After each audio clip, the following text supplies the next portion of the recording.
I'm joined by the global head of foreign exchange strategy at the world's biggest Forex dealer, Deutsche Bank, Bilal Hafeez. Good morning to you. Good morning. Let's look first at what's happening in China. We've heard these words, gradual, independent. Really very little has changed. Is this a signal to the US delegation that they're not really going to get anywhere on movement on the yuan this time round? Well, I think what we have seen over the last few months is, on both sides, both the US and Chinese side, there's much more dialogue, having previously been one where the whole topic was very political. So I do think that although we may not necessarily see any big announcements today, I think we are moving towards a scenario where they do actually revalue their currency. I suppose that the key question is when, and that's what nobody seems to have the answer to. I mean, I wouldn't be surprised if they did move to some kind of a revaluation over the next 3 or 4 months.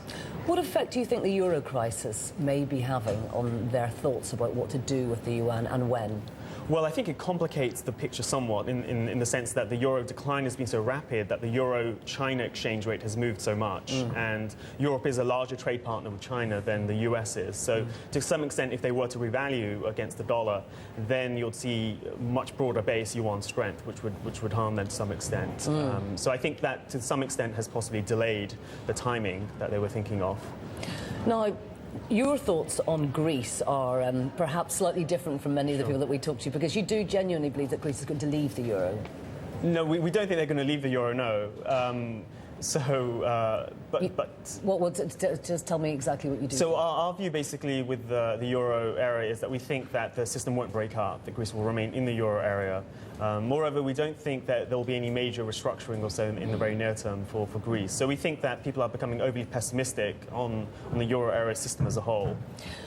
Is it true then that we may find that there's more fiscal common policy now after this crisis than there was before? Is that what we have to see for Greece to remain in the eurozone and for the eurozone to succeed? I think so, yeah. I think all the moves we've seen so far in terms of the big package that was announced several weekends ago, all moving much more closer to a fiscal union. And I think the end game here is that we do see some form of fiscal union whereby there's a sharing of fiscal risk across the region, but at the same time there has to be some kind of system of controls to prevent countries from running too large a fiscal deficits. No, the issue with that, of course, is that we've seen such diversity and a lack of unity over this bailout going back for months that it does seem difficult to imagine that this kind of common fiscal policy is going to be easy to achieve. It won't be easy, but I think everyone recognises within the euro that's what has to be done. If somebody asked anyone in the market about 2-3 months ago whether there would ever be this size of a package to potentially stabilise other countries, people would have said no. But I think as time has gone on, all the countries within the euro area, whether reluctantly or not, are moving towards this fiscal union. Now, what about where the euro goes from here? We've seen it dropping again this morning after some rallies at the end of last week.